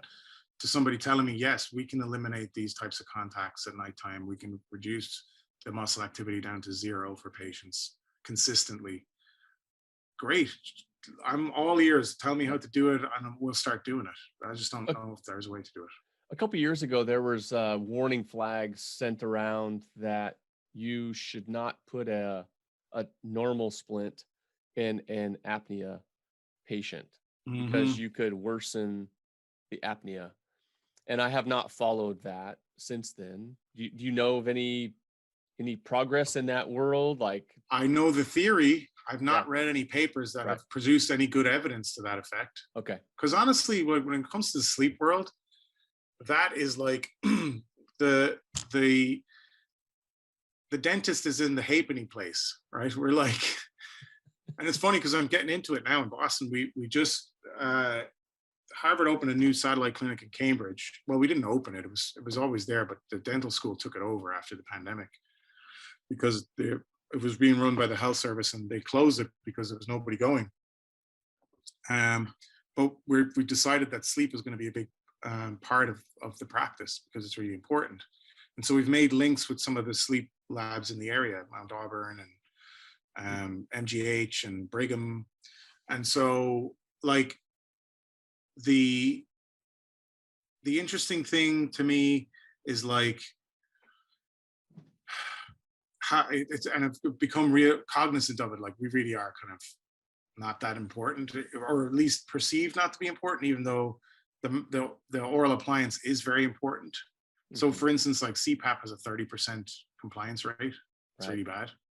And the mandibular advancement appliance is a much higher compliance rate. But we know from evidence that the mandibular advancement appliance, its appropriate application is in mild to moderate sleep Hmm. apnea. And it can be equivalently successful at treating those symptoms as the CPAP, but not for severe. Hmm. But so for severe apneics, it's the treatment, not the treatment of choice, it's second line treatment. So if they can't do the CPAP, then they get the advancement appliance. And actually, there's some people out there working on some very interesting things. Like, I think Keith Thornton, he's combining the mandibular advancement appliance with CPAP. That's pretty cool. And so turn the we're pressure heading down. on that. Yeah. So like you can get, yeah, and those are really cool looking devices, and I'd love to get a little bit more involved in that. But I honestly don't think, the point I'm trying to make is I don't know if anybody's actually looked at that. But the theory is this: we're positioning the patient in centric relation, which where the mandible is in a, not a retruded position. I mean, the choice of words is not important, but it's in a posterior superior position, which means it's the opposite of what we would want to be if we're trying to open the airway. Mm-hmm. If we're trying to open the airway, we want to put, the typical starting point for titration for a mandibular advancement appliance is 60% of maximum protrusion. Mm-hmm. That's what we use the George gauge for. So that's quite a bit forward. But if you're looking at absolute distances, it's not that much. I did one on a patient the other day. His absolute distance was like, I think his maximum protrusion was like 10 millimeters. That's 6 millimeters. It's not a lot. Right. And so that 6 millimeters does not translate into a 6 millimeter opening of the airway, because it's all soft tissue, right? It's all, things don't change. But so I'm not sure how much of an effect there is. I think the theory is probably sound. And actually you can do both with a mandibular advancement appliance, both the things that you want to do, which is A, keep the air, try and improve airway patency, and B, stop the teeth coming into contact with each other. So if it's a choice between the two appliances, I think the mandibular advancement appliance in theory is the superior choice for the sleep apnea patient. Yeah. And actually, if the patient is grinding their teeth, there's a good chance that they have an airway problem too. So maybe we could be seeing the end of the traditional Michigan or Tanner orthotic. I'm still using them quite a bit. Mm-hmm. And the reason for that is that not every patient's going to go for a sleep study. I can't diagnose sleep apnea. And so prescribing the sleep appliances, first of all, they're kind of expensive if you can't use medical insurance. So if you want to use medical insurance, they have to have a diagnosis from a sleep physician. Mm-hmm. So and you're part of the treatment team, which I have absolutely no problem with. It actually makes my job a hell of a lot easier. I don't have to convince anybody. They already know. They come and they're like, I need this done. You're like, great, let's do it. Yeah. We talk about risks and benefits and, continued mandibular growth and tooth movement. And a lot of the patients, they're going to be okay with it. And some patients aren't. Yeah. So does that answer the question? I mean, yes, I think the theory is sound. I'm just not aware of any good evidence that has actually proven it to be the case. Right. Yeah. Ever since I learned that, it's just something that I think about now, and those people that are fairly obvious apneics. And so I have that conversation with them, and similar, like I advise them to go do the sleep study. If they decline, then I say, okay, well, we can make you this, but just be aware. So yeah, I mean, I don't think there's any you can prescribe, you can do the mandibular advancement appliance. You can say, look, I'm going to give it to you. I don't have to have a diagnosis. I mean, I guess you technically probably should, but you can give a patient a home monitor, or you could say, look, I'm going to give you this device to keep your teeth apart at nighttime, to stop you from grinding. And it just so happens to position your mandible forward.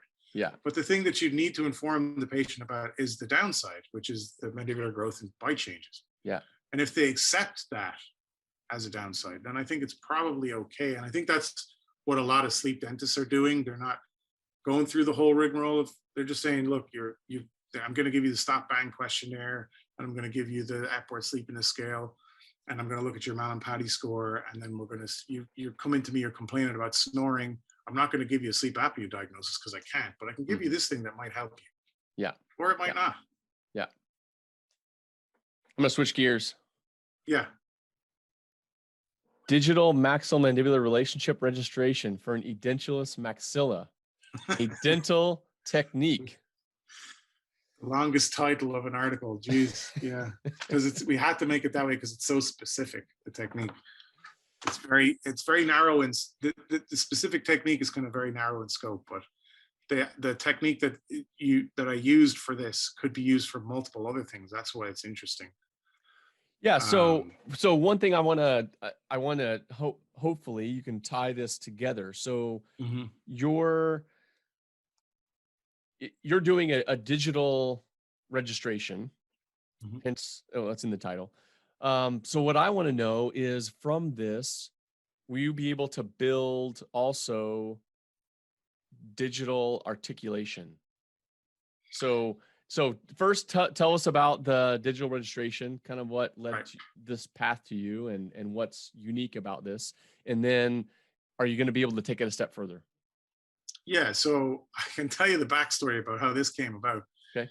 My boss, Dr. Galucci, who's the head of the department, he saw a patient and he got this set of scans and uh, I can't remember the exact reason, but couldn't get a good um, wanted to work completely digitally. Didn't want to go. Didn't have the time to get all the records. The patient was really busy, kind of international travel. Could only be in for a short period of time. So we figured the best way to work would probably be digital rather than making impressions, pouring casts, getting the patient back for a second visit for, records and then mounting and all this kind of stuff. So he's like, well, look, let me just get some scans and see if we can put everything together to get started with a diagnostic wax up to be able to model the restorative space.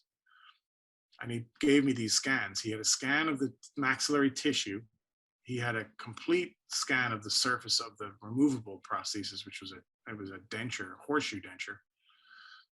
Um, and then the mandible, I believe, had like a mixture of natural dentition and a removable partial denture. He's like, I want to plant some implants here. So he's like, how can I get this all put together? I have the bite scans of the denture against the opposing teeth, but I need to know how to get the tissue to relate to the opposing teeth. I need to be able to import the maxillary prosthesis into the planning software.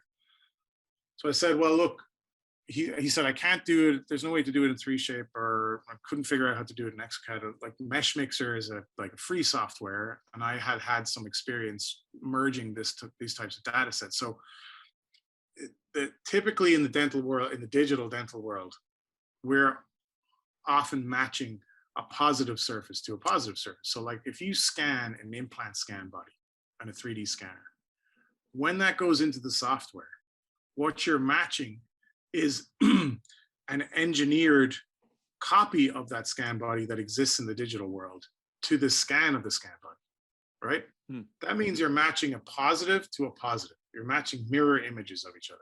That's mostly what the dental CAD software is designed to do. What it doesn't do very well is match a negative to a positive. So for instance, if I were to scan the intaglio of a crown and get the software to fit that crown onto the die digitally, it doesn't really do that. There's no easy way to do that within the dental CAD software. But Mesh Mixer does it very well, because what we're dealing with is STL files. They're called triangular meshes, right? So we go back to that 3D printer that the Air Force bought in Lapland in 1992. The programming language that they came up with to run that machine was called STL. It's basically a set of triangles. And it's a two-dimensional thing that's folded to create a three-dimensional surface. And it has a positive side and a negative side. On the negative side, there's no real information. On the positive side is the one we're looking at. So you take a scan of a tooth, you put that in the software, you see the tooth. If you flip it over, you see these kind of lines underneath because there's no information about the other side of it. It's only it's actually two-dimensional folded. Mm-hmm. So what we wanted to do was take the negative surface of the denture and fit it to the positive surface of the tissue, Mm-hmm. which the dental software doesn't do. But Mesh Mixer does it pretty well. So I just put the two together, and then that was able to give us a relationship between the tissue and the opposing dentition, which allows you to model the restorative space. How much space do I have? In theory, I could put that information into the dental CAD software, put it in an articulator, and get some version of articulation. There are some problems with that, though, especially from a point of view of accuracy and occlusion. So the way the dental CAD software works, it's all average value mountings. Mm. If you just put it into the software, it gives you a Bonwell's triangle and you position the teeth inside that triangle. It's all average value. So like it works quite well if you're working in the world of, say, a Cois dentofacial analyzer, which is an average value mounting. That's very easy to replicate, but there's no good way of taking an intraoral scan and having a face bow. No, I'm not saying there's no good way. There is a good way, but there's no very practical and cheap ways, right? Okay. So some people, they put these things on the patient's head and they do a facial scan that includes some of the teeth, and they're able to get things mounted reasonably well. But even that is kind of that would be maybe the equivalent of an arbitrary face bow. So like an ear bow that we use. It's not going to be as accurate as a kinematic face bow. So to answer your question, can I create an articulation from the technique that I use, where we stacked the tissue, the denture, and the opposing dentition? Yes, but it would be average values. It would be a guess. Okay. And that's fine. Like, I think for a diagnostic wax up, that's actually okay. We just need to know what is the acceptable therapeutic window in which we can place the implant to get a desirable result. We don't need super accuracy at that point. Yeah. You're working in the bell curve. Basically, yeah. So we just want it to be acceptable. Now, if it comes to a final prosthesis, and I'm doing ceramics or something like that, I do want some degree of accuracy. And that, when people ask me about occlusion as a science in dentistry, that's where it really comes into its own, is about management of forces. But in order to do that, you have to have some degree of accuracy, I think, depending on your occlusal scheme. So with your registration, with this edentulous registration technique, does that then shorten the number of appointments that you need? Yeah. So if you think about it, yes and no. It depends on your workflow. So let's take that patient who was a dentulous in the maxilla, and they had a couple of locators and a partially dentate mandible. The traditional workflow would be, for an edentulous patient, you would come along, probably make them a wax rim. Like, you'd make an impression, make them a wax rim, take the wax rim back, do a face bow, get a jaw relation record, mount the casts, and now you've got everything ready. With this technique, you're using the existing prosthesis, so you kind of need an existing prosthesis. That's why the title is so long. The longer the title, the narrower the scope, right? Yeah. So you need an existing prosthesis to do this. It kind of behaves like your wax rim. But if you do that, then yeah, it does skip some things out. I mean, we could get all the way to the point where we could make a provisional from this. Right. Yeah, that's what I was thinking, is you could probably skip the wax rim and go straight to teeth and wax. Basically, yeah, we could send it all off to the lab. They could 3D print everything, give us or they could 3D print the casts and make us, like we said, teeth and wax, or they could give us a 3D printed mock-up. And then we just try that in and go, oh yeah, aesthetics are good. Occlusion, like, it's okay. Like, are the contact points the same as where we planned them in the software? Maybe, maybe not. Are they within acceptable limits? Yes. Could we, are we going to have to spend our lives grinding on it to get it to where it needs to be? Yeah. Hopefully not. But we can improve our accuracy at the next step. Right after we have some kind of fixed relationship. Now, this patient did have locators, but they weren't in a great position for us to create a good, accurate relationship. So once you get the implants in, then you have a fixed reference point that makes things much easier to get better accuracy once you have a fixed reference point. So the interesting part about when I said the scope is narrow for this particular clinical technique, yes, but I think there's some things may come from it. The one thing that I'm interested in is, with the completely edentulous workflow, is trying to get to that point where we can do a completely digital edentulous workflow. Now, some people have published on this already. There's a guy called LaRusso who's published quite a lot on the completely edentulous workflow. It works reasonably well for the maxilla. The mandible is a bit more of a challenge.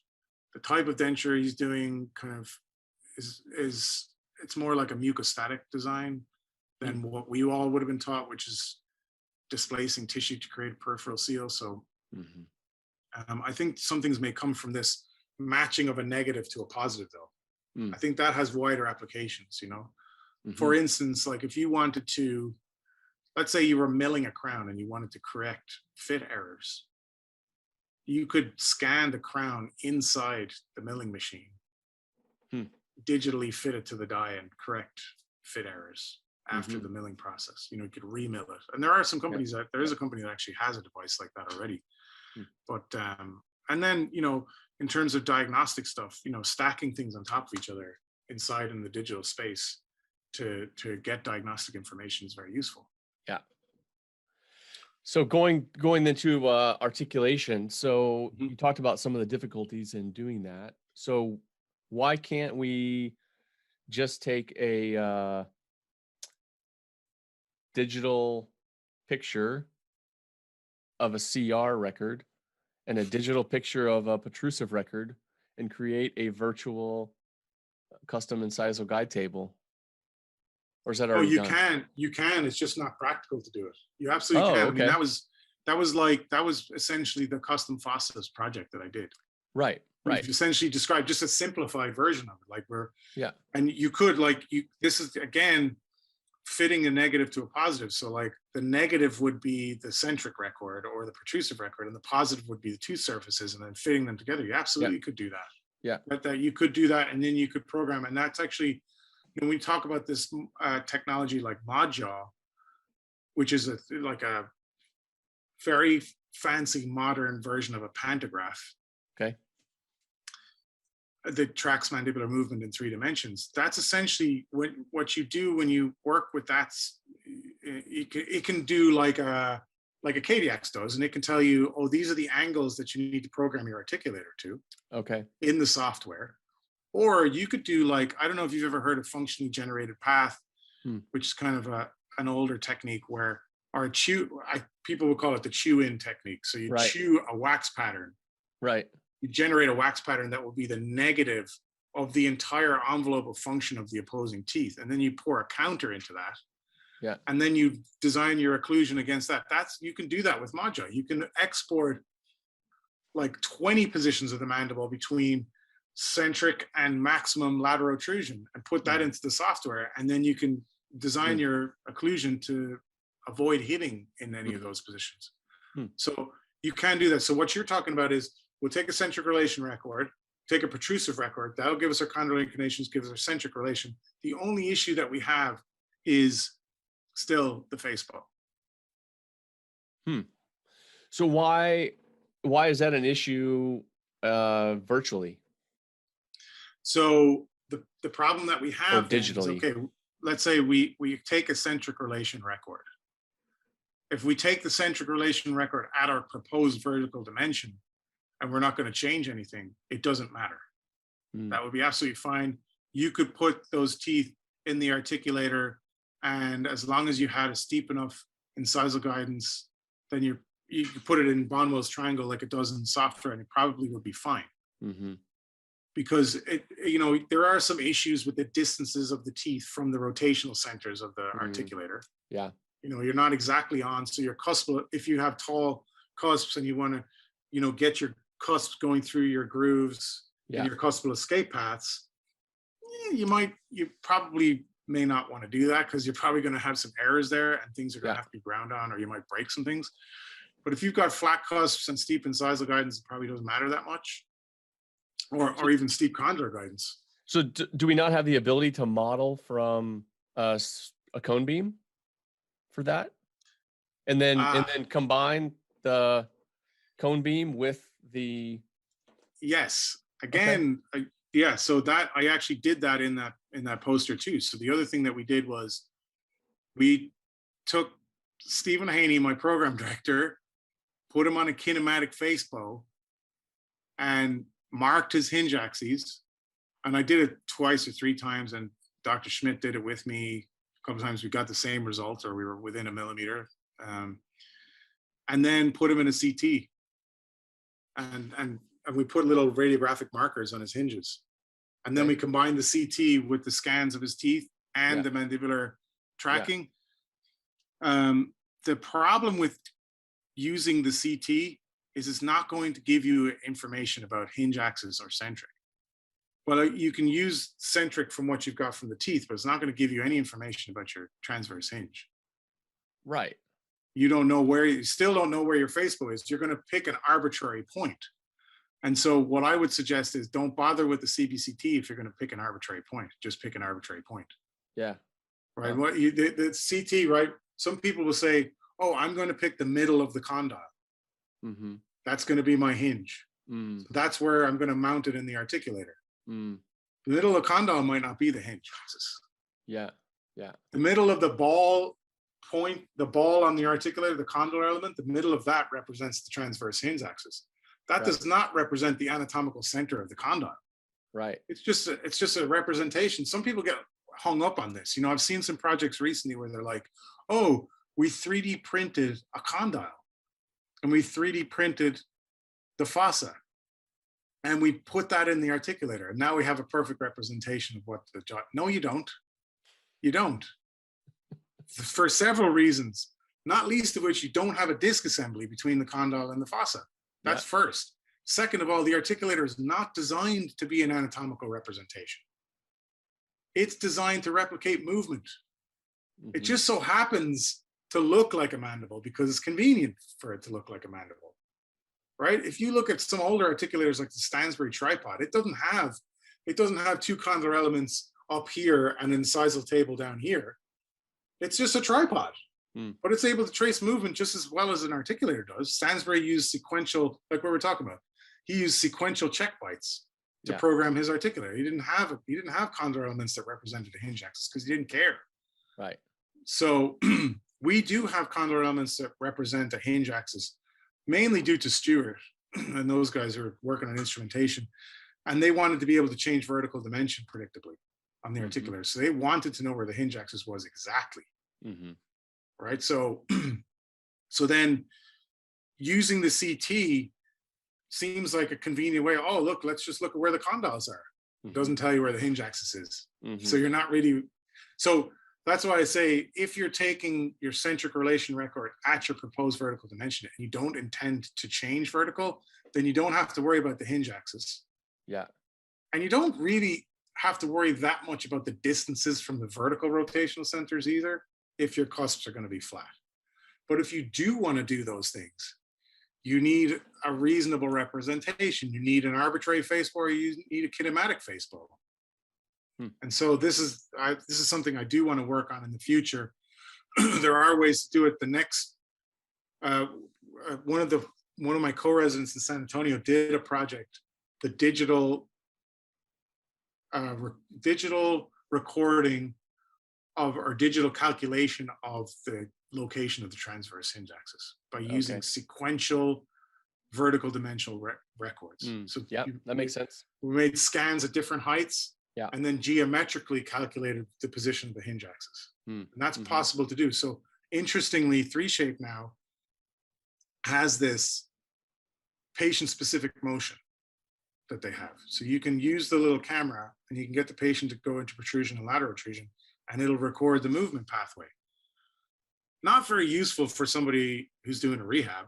It doesn't tell you that much because honestly, most of us who program articulators, we want a tooth independent record because we're worried about the joints. And this patient-specific motion is going to record what they're doing right now in MIP. There may be some use for it, like what Lane Ochi talks about, you know, movement patterns being with us throughout life. You know, he presented at the AS with Mike Malkers talking about this, how things, you know, we can try and overcome movement patterns, but they probably stay the same for life. So you need to accommodate that, which again, custom incisal guide table. So that it might be useful for a custom incisal guide table, it's patient-specific motion, but it doesn't tell us anything about how to program an instrument or how to program even the digital instrument.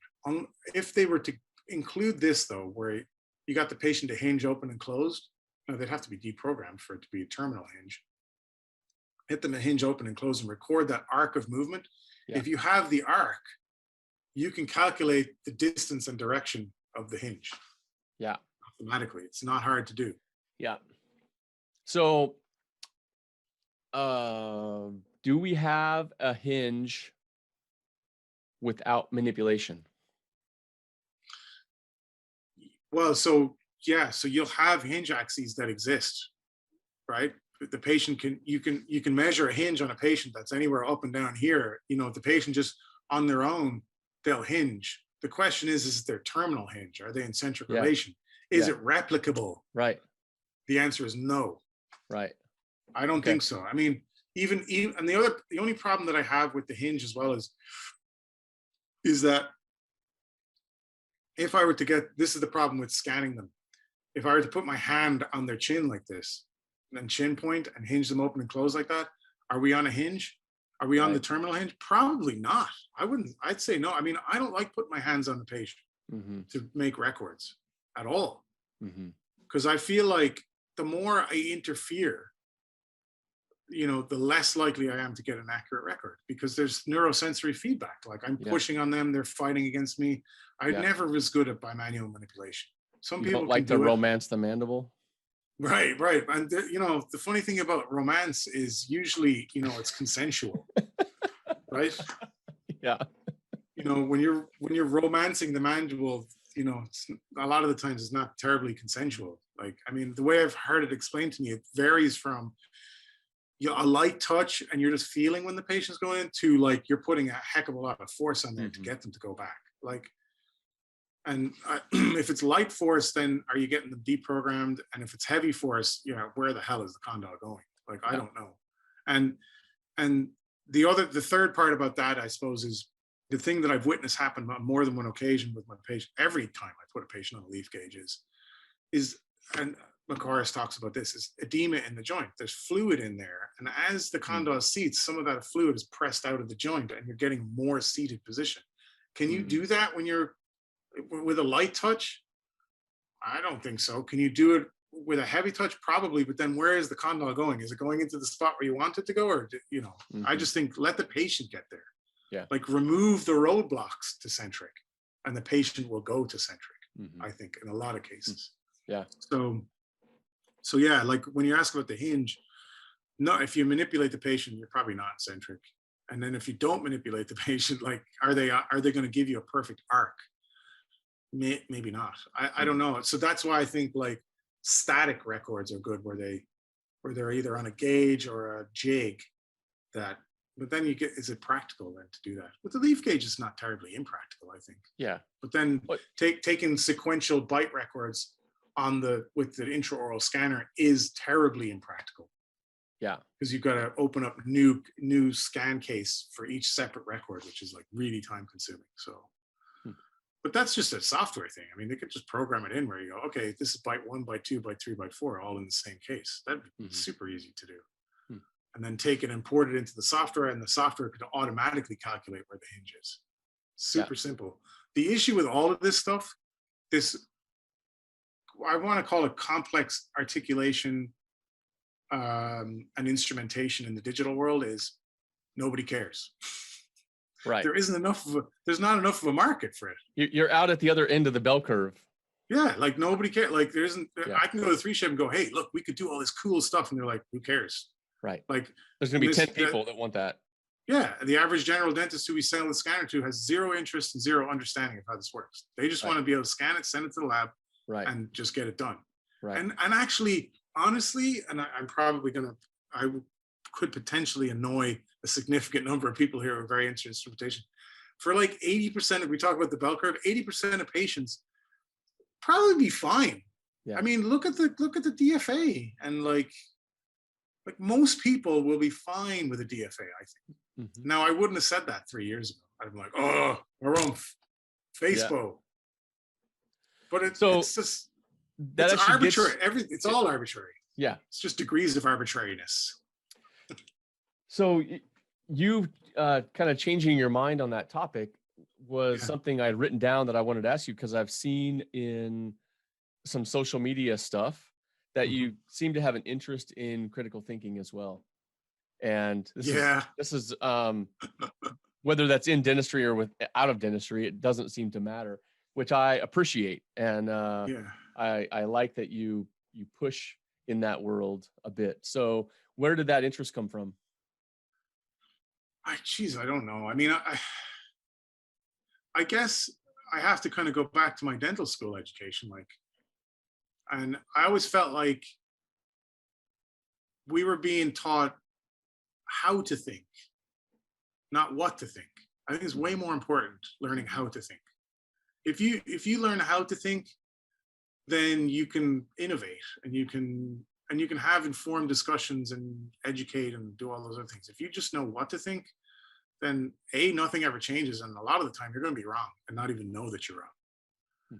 And that, like, the only problem with it all is like, and I've posted a lot less on social media of late, is like, it's hard to get into these discussions without somebody getting upset, Mm-hmm. right? Because and the other thing about dentistry in particular is like, a lot of what we do is built on structures of belief rather than structures of fact. Yes.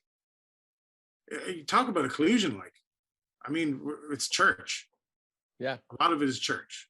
It's like, what church are you in? Are you in the Church of Mythology? Are you in the Church of Panky Man Schuyler? Are you Church of Dawson? Because a lot of what we do in dentistry is eminentia based. It's like, some famous guy said this, and we're going to do that. Now, that is an oversimplification, because I think a lot of it, there is a huge benefit to clinical experience. Mm-hmm. But, and I absolutely believe, like, most of what I've read out of Dawson to be factually true. Most of what I've got from Macaris to be factually true, even when they disagree.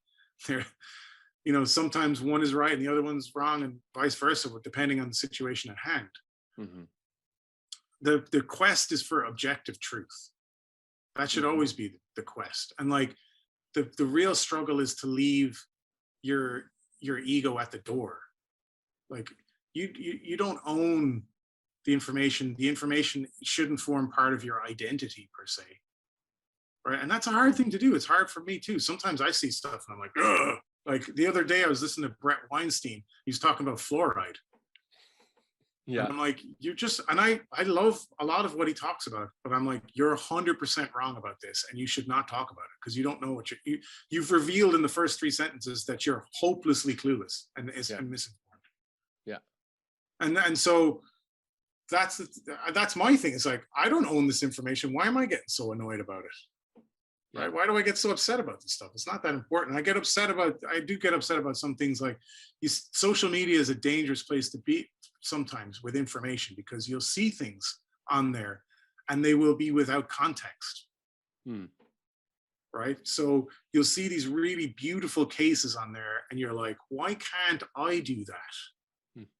But you don't realize what went into it. Like, this is one of the benefits for me doing residency. Like, I saw these amazing cases on social media, Instagram, Facebook. And then you realize, when you go in there and you learn what's involved in doing those, you're like, no, even these people aren't doing every case like that. Mm-hmm. They're doing maybe 1 in 10 or 1 in 5, and they're doing it for marketing purposes, because you couldn't make any money if you're doing cases to the standard all day, every day. Mm-hmm. Unless you're charging an exorbitant amount of money that nobody could afford. Like, it's just impractical, wildly impractical. So that was one of the benefits of learning how to do this stuff. It's like, okay, now I know what's real and what isn't real. Mm-hmm. Or at least I have a feeling that I know what's real and what isn't real. But coming back to the critical thinking part, it's one of those things that I think is very, very important. Is this ability to read information, analyze it reasonably quickly, and then reach some conclusion about what you're being told. Mm-hmm. And it's not just dentistry, it's like everything. But yeah, so like we're talking, there's a bunch of things, like dental clinical pearls is one that I kind of not posting much on it anymore. I'm kind of really busy. I don't have time to be on it, because I'm now interim director of the implant program here as well. So I'm like swamped with work, new baby as well. So I don't have as much time, but like, so occasionally you'll see things on there. I did see something today where it was like, somebody was complaining about their lab, and they're like, my lab is constantly sending me back these implant crowns that just don't have a good emergence profile on them. Like, what can I do about my lab? It's like, wait, but like, is it your lab? Is it your lab? Like, you sent them drawings. That's the challenge with dentistry, though, is we are, being general dentists, a lot of us still solo. Yeah. We part of our identity is being a dentist. Right. And so if if we have this whole foundation of who we are that we find out is built on a house of cards, that doesn't feel good. And so it feels Oh, yeah. better to have certainty, to feel like you're grounded in absolute truth. And if anybody comes to poke holes at that, then your response isn't to accept it and learn from it. It's to fight against it. It's totally human. It's that Yeah. cognitive dissonance, Yeah, that that's right. really awful feeling that you get. Yeah. Yeah. It's human. Yeah. It's unfortunate, but it is. So that's where the critical thinking and dispassionate objectivity kind of comes into play, where it's like, you really have to check yourself and go, listen, I shouldn't be getting upset about this. I know this is what my belief is, but like, I bet I could trigger a whole bunch of dentists by saying, if you're having problems with stuff you're getting back from the lab, 99% of the time, you're the problem. It's your fault. And the reason that I know this to be true is because once you learn how to do stuff in the lab, you're like, oh, now I know exactly what's going wrong here. It's like my crap impression, or I didn't ask for something to be done the right way, or I didn't I didn't communicate, either I didn't communicate or I didn't give accurate information to begin with. And then when I say information, that can be digital or conventional records. It's one of those two things. Now, occasionally the lab will make a mistake. And actually, honestly, labs will do remakes for stuff. I'm kind of surprised. It's like, oh yeah, no, we can remake that for you. It's like, yeah, but it wasn't your fault. It was my fault. I messed it up. It's like, no, we're good. Like they're very accommodating most of the time. Most of the time. Now, if you're a person that's continually sending them crap, they're not going to be your friend. They're not going to make things easy for you, because why would they? You're expensive for them. Yeah. So, but yeah, if we're a tangent, but like we're getting back into that cognitive dissonance and the belief system. It's hard work to try to do that. I'm passionate about stuff. Like it's hard to like switch that off, like, and go not do the, no, you're wrong on the internet type of thing, like just get triggered by that. And so sometimes it's just, I'm starting more and more now just to step away, where I'm like, I'm not going to change people's minds on this. If they eventually come around to it, maybe they'll know where I am and they can come talk to me about it. And I'm happy to help people understand. But I also don't own correctness or truth. Like, nobody owns the truth. You kind of have to, when somebody comes along and tells you, you kind of have to be open to it. And, you know, with the controversial topics where we don't know the answers, like it's important that everybody just calm down a little bit. I know one thing at the moment that's in discussion is like, should implant dentistry be a specialty? Like, and I'm kind of caught in the middle of this right now because I'm an implant program interim director, right? Yeah. And so, you know, I have opinions on it, and I've expressed them in the past, and now I'm like not expressing them because I'm in this position whether the implants should be a specialty or not. Like I honestly, when I was in pros residency, I was like, absolutely not. Now I'm like, maybe. Yeah.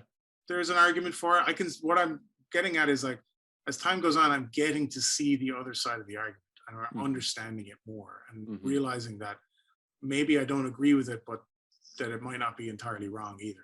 Yeah. Right. Yeah. Especially where there's no, you can't be objectively correct. And if we bring it back around to what we started talking about, I guess, like occlusion, you know, we're talking about, can you make tooth changes or not? There may be truth on both sides of that argument. I think there is some truth on both sides of that argument. Some people are like, the orofacial pain people are like, no. They're like, absolute no. And then if you get somebody who's in the occlusion world, like the person who's piqued my interest a lot lately is it Ben Suter? I don't know if you know Sutter. him. Sutter. Disclusion timing. Disclusion time reduction.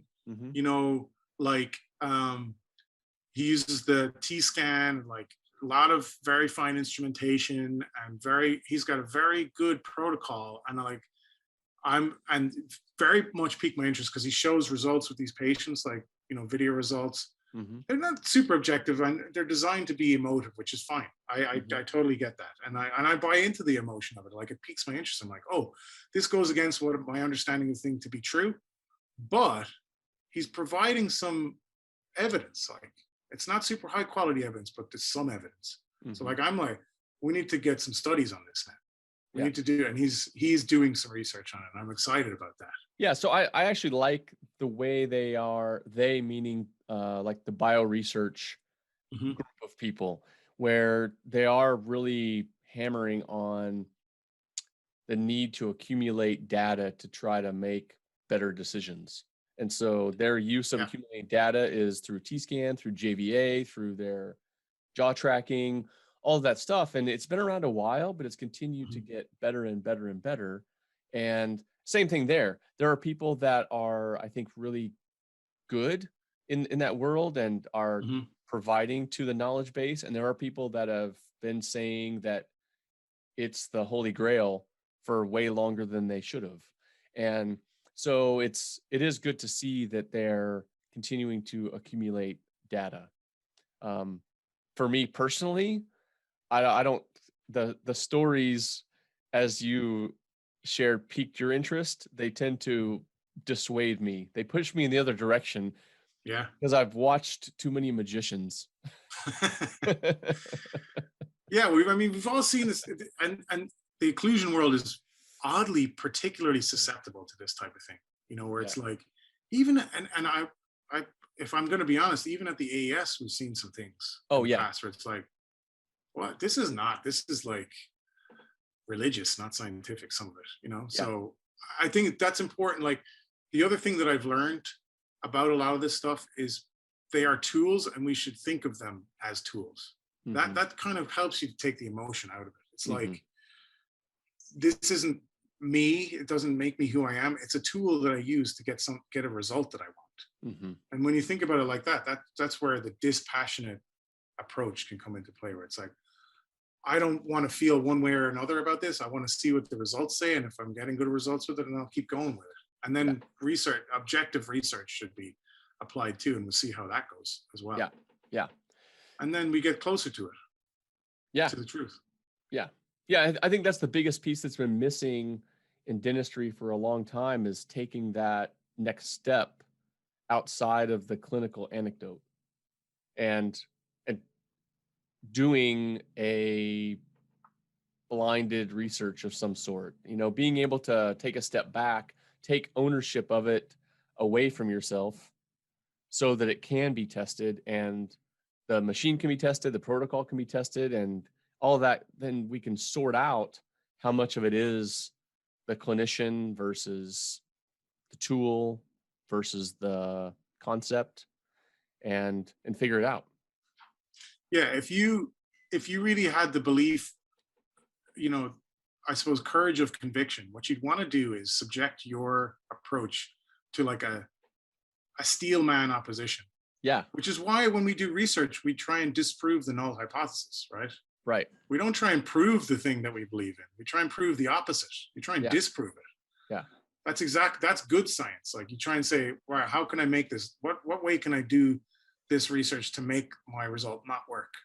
yeah, And then you get if it still comes out that it's working, then geez, well, this is something. We've got yeah. something here. So, um, and that's, I do think research in dentistry, particularly restorative dentistry, is difficult to do. Yeah, And the reason is, like, if you compare us, I was talking about this recently with a colleague, like a co-resident of mine. She's perio pros, so she's doing both. And so she's experienced the perio science compared to the pros science. Pros science is like not at the races compared to the perio science. Like we're running on eminentia and anecdote a lot, yeah, or like old studies that at the time would have been really high quality, but don't fall into that standard today. hmm Like we did a lot of the pros literature is like 60s, 70s, 80s, and the reason for that is like restorative dentistry is kind of a victim of its own success, right? We've hmm come up with these techniques and they work reasonably well, and then we may or may not subject them to research later. And then the other thing is that the effect that you're looking for takes a long time to show up. yeah, Right? If I want to do a study on like Emacs and see how long it's going to last before it breaks, I'm gonna have to wait a while right, to get a result. If I want to do a perio study that looks at a graft and how long it takes to heal, I can do that in 6 months. right. I don't have to wait 10 years to see how it's going to behave. So that's where, and also then getting research funding and grants and all that kind of stuff, there's a lot more money in that side of things, regenerative science, than there is in restorative stuff, like what Yeah. we do.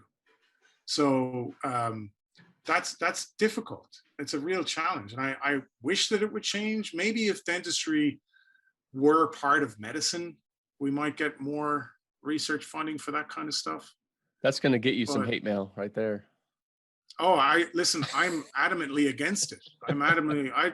Because it's funny, and again, it's probably very controversial for me to say, being where I am or Harvard. This is a very big part of the mission here, is to see the synergy between dentistry and medicine, maybe move dentistry closer to medicine, even become part of medicine. I don't think it's necessarily a bad approach. The reason why I disagree with it is again, it comes back to ego. It's like, I don't want people to start thinking that dentistry is more important than it actually is. Now I'm going to get some hate mail for that one. Yeah. But it's like, we deal with quality of life stuff most of the time. I mean, we do deal with life and death stuff, and like, definitely there's we know for a fact that people who keep their teeth longer will live longer, live better quality of life. Even people who have implants will live longer than people who don't. We know that that's true. I think it's Torsten Jent and the guys in Scandinavia published on that. But yeah, I mean, be realistic about what we do. It's quality of life stuff. Like when I compare what I do to what my wife is doing now with, I mean, anesthesia, I suppose, is quality of life, but they do a lot of life. They deal with a lot of life and death. You know, it's different. Yeah. So I do think what we do is important, but it's also important to know relatively where we exist in the spectrum of things. Yeah. Right? Not to get too far ahead of ourselves, and you know, humility, I think, is important. Yeah. Well, with that, I think we'll wrap things up. It was a pleasure to talk to you. Is there any last bits of stuff that you wish we would have talked about that you want to share, or we covered a lot of ground? We definitely covered a lot of ground. I love talking dentistry, as you can probably tell. I mean, yeah. Geez, I only took 2 or 3 breaths during the whole. What are we? We're 2 hours in now. Yeah. But yeah, I mean, I think the things I would leave with for people who are listening in is like I think a couple of times I mentioned that a lot of ideas were generated for me just by talking to other people, right? Just by, you know, we're talking about, geez, we're having this problem. How do we work around this? Or what can we do to fix this problem? Or somebody talked about, like Pete Dawson talked about this. Is he right? Is he wrong? How do we figure it out? That kind of stuff. Just talking to people can get you a long way ahead over hurdles that you have. And I think that's like, that's where meetings and organizations come in, you know, organized dentistry. Like, you get to meet people and get different perspectives. I mean, I think the first or second time I was at the AS, I sat next to Gary DeWood at lunch. Like, where are you going to do that? Where are you going to do? You're just not, like, just not going to happen. So I'm looking forward. I'm hopeful that we'll be in person in February, and maybe people can come up and give me what for about some of the things I said, or maybe they can ask me some things. I'm happy to have a discussion about it. I have no issues. Good. Appreciate it.